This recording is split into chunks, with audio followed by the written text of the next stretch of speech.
Konnichiwa minasan, and 107 here coming at you from RichieRichLabs, and today is the comeback of the podcast, my podcast that, if you remember, if you're an OG, I used to do a podcast called the Endcast. I used to have a few people come over and whatnot, and then I stopped, got these other things going on in life, but today I want to come back to it. I think podcasting is something personal, something quite unique, and I'll try to do a video version, so stick around for that, and I'll do justice and make it mostly a podcast and then video second. But anyway, without further ado, let's talk about this week, what I believe is this week's top topics that have been in my mind. Let's jump into it. So, as you know, this podcast used to be the Endcast. I think the new name is going to be RichieRichLabs Happy Place. You know, just Happy Place. Simple. I don't know, sounds quirky, cheesy, but I think it's gonna stick. But if it doesn't, let's change it. Of course, let's go on socials or the comment section below and let me know what you think. But anyway, in this happy place, I like to make it a place safe and happy yet serious at times. You know, sometimes we'll have some serious stuff going on. But for the most part, let's talk about what's been important this week in the world of video games. I think the first topic that I had a memo on was ray tracing on consoles with Metro Exodus. And I want to tie in VRR into that one. So I'm going to teach you in this section what the heck is ray tracing and what the hell is VRR. So let's do it. So variable refresh rate is the one I'm going to save for last because I think it's the second. Because I think it's the hardest one to explain. Ray tracing is pretty simple. In real life, if you don't know, light is just a bunch of pixels and you're in a simulation and you're waiting to end so you can transfer to a little puddle of water and then get clawed up in like those cheating machines that you put money into and they never give you the object that you want to until that one lucky dude. No, that's not what it is. What it is light shoots sort of like a beam, and then it hits an object and it bounces. And of course, some of them, like for example, white colors, the color white usually bounces things back more than the color black. Black likes to consume light and retain, so not as much light can bounce off black. So as you know, light bounces. And in video games, usually light has an end point, a starting point and an end point. And then artists have to play trickery with you and whatnot. Fetch, I should have had a timer or something here to know. Okay, I guess just my Apple Watch. So anyway, the light will bounce off objects and whatnot. And but developers before ray tracing, they have to just get a starting point and an end point. And then from there, they created a scene, a room or whatnot. Like for example, a game with static lighting is Last of Us 2. Last of Us 1 in most games, but I think a perfect example of a great lighting that is done in a video game would be like God of War or Last of Us Part 2. Those games, they don't have ray tracing lighting. That lighting is artificial. But ray tracing, for example, Metro Exodus full ray trace lighting system is definitely a step up above. Some of you will probably be thinking Cold War, for example. That one's got ray tracing. It does, but it's only on shadows, and the way you turn it on sucks, so you have to sacrifice 120 in order to get ray tracing. Makes sense. I just wish you didn't have to turn off the settings on your TV for 120, but anyway, that's a different story for a different day. The thing is, ray tracing on Metro Exodus on consoles, because even on PC, it takes quite a decent rig of PC to get ray tracing done right. And then the resolution and then other stuff, that kicks in. Metro Exodus, what I've been able to test on myself, and if you'd like me to do a video on it on the YouTube channel, let me know. But I personally think others have done a better job at it than I could, brought more justice to that ray tracing. So anyway, what we're looking at is you're still getting a higher than 1440p most of the time on your Xbox Series X with ray tracing on Metro Exodus, which to me, at 60 FPS, by the way, not 30, showcases how well optimized this is, especially by the fact that the Xbox Series X costs just $500, and it includes a lot of stuff in it. Of course, they're going to make their money another way, but then again, they're still offering you an optimized piece of hardware that's going to push ray tracing. And it's more than likely just going to get better because it's going to get optimized and whatnot. And of course, we still don't have the RNA or digital, whatever you call it, artificial upscaling of that's more advanced one, because we already do that stuff. Anyway, this is getting definitely a lot more. I want to talk about so much, but not having the timer definitely doesn't help, because I only want to dedicate like 5 minutes per topic. Hey, this one could technically go for 10, but I'm going to try to stop in the next minute so I don't bore you too much. Ray tracing is a big deal. Okay, ray tracing is a big deal, and the fact that we have it on console is even a bigger deal.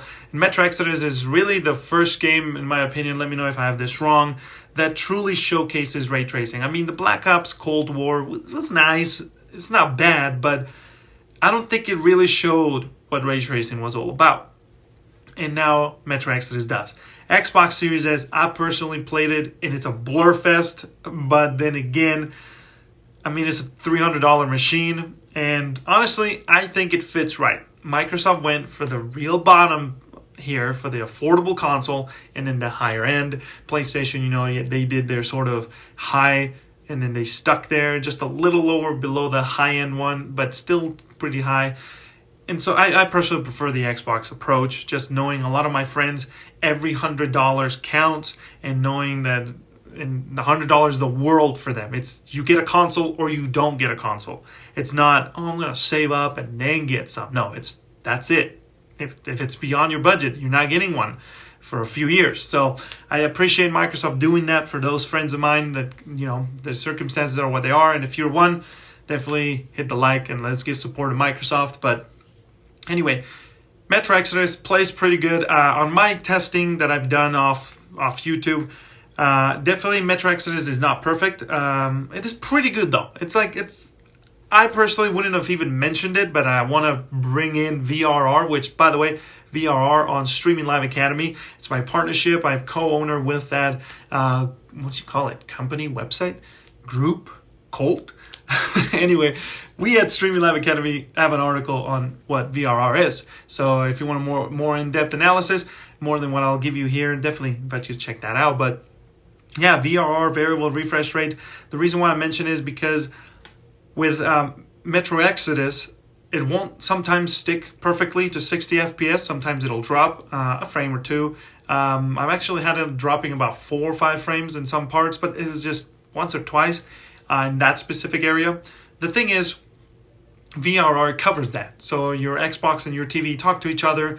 They spit on each other's hands. They shake it Borat style, and then you end up having a smooth, instead of a horizontal breakup line, you end up having a smooth just footage all over your game, because the console and the TV are talking to each other and refreshing the pixels at a certain interval, blah, blah, blah, yada, yada. But yeah, that's pretty much Metro Exodus with VRR, that I think that combination of technology, sort of like the developers for, Bethesda they were saying with Starfield, how technology now allows them to produce Starfield, or Metroid Dread. The developers said that they wanted to do Metroid Dread, but they haven't had the technology for a little bit, and now they do. And so I think now with VRR and ray tracing on the consoles is going to allow us to have some really legit, awesome worlds. Anyway, I should have brought some water because my throat is dried as a desert. Or Sims life. Anyway, moving on. Xbox One streaming. Okay, that's the other big thing here. Okay, that I want to dedicate a bit of time for. That I think it's a huge news, bigger than we all realized. Remember how I told you I am grateful for Microsoft to release a budget console for my friends that are budget oriented. Not because they want to necessarily, but because their life circumstances, third world countries and whatnot, even in the US too. But anyway, the Xbox One, I have a few friends too. I used to do Gears 5 competitive gaming with a team and stuff. And most of my team members, we used to have about 8, 12 people going, and majority of them owned an Xbox One.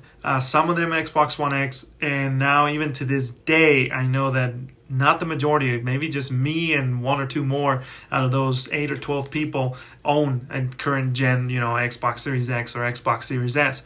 And so they own an Xbox One.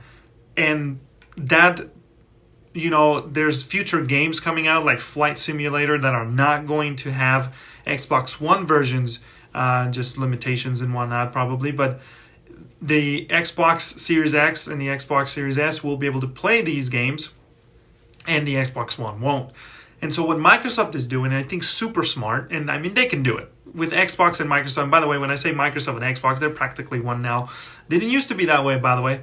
Xbox almost died at one point, and I was in Japan, and I wasn't aware of this. I wasn't aware that my dear Xbox One fiasco of Kinect TV focus-centric pursuit was its death wish. But anyway, Xbox Series X, you're going to be able to, I don't know why I said that, but you're going to be able to get your Xbox Series X only games and get them on your Xbox One is what it's looking like. Definitely, this is just something I just read up on today, so I'm not fully concrete on the details. But if this is true, it's a great thought to go into the weekend, because you don't need to worry about getting that new one. Of course, more than likely, what's going to be is what I think Xbox Game Pass is going to become, and I'm just checking my timer on my watch because that's all I got. Next time, I'll remember to bring a timer. If you're here next time, definitely remind me about a timer and see if I did it right. But anyway, Xbox One, I think they're going to allow us eventually to stream Xbox Game Pass games into our Xbox Series X, S, or Xbox One S or X. Of course, Microsoft has revealed that they're going to eventually get Xbox Game Pass to be able to be streamed to a TV. And I think that's... Sorry, guys. There's this thing, if you remember, on Endcast. Whenever I'm talking, whenever I'm actually focused on a competitive gaming, which I've been able to kind of fix it, but now doing the podcast, it just happened. I literally just got lightheaded. Like, I got dizzy because I don't breathe whenever I'm talking like this. I'm focusing so hard on what I'm saying, I stop breathing the right amount as to how much I'm expelling. I'm not intaking. So, or maybe it's the ventilation in this room. It's a death chamber. Anyway, for those of you that haven't watched the video version, you'll know what I'm talking about. You just go watch the video and then you'll know what I'm talking about. Anyway, so you'll be able to stream Game Pass games sooner or later, in my opinion, to your Xbox console. And I think that just opens the door to the reality that why not stream the Xbox Series X version of a game, which is what Xbox Game Pass games are going to be running off. The cloud version is going to be running off a Series S and Series X. So why not just make the Xbox One do that too, right?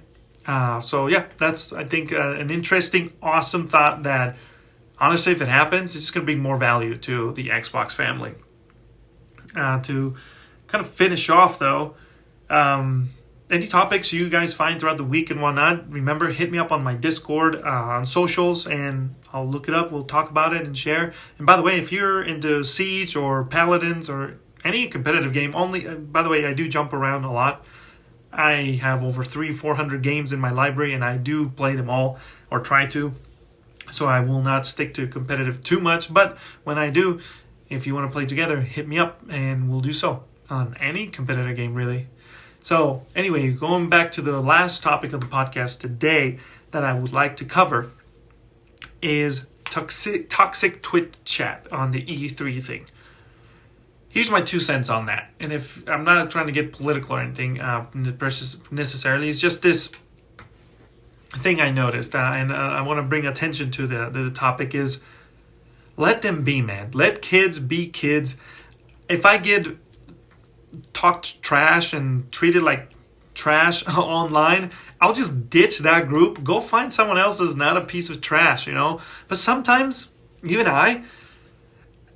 whenever I'm doing DoorDash or my job, that's what I do, by the way, besides content creation, I do DoorDash, and or any kind of job, you know, there's a professional level to it. I'll still not hold my emotions completely, but definitely do more than when I'm playing my games.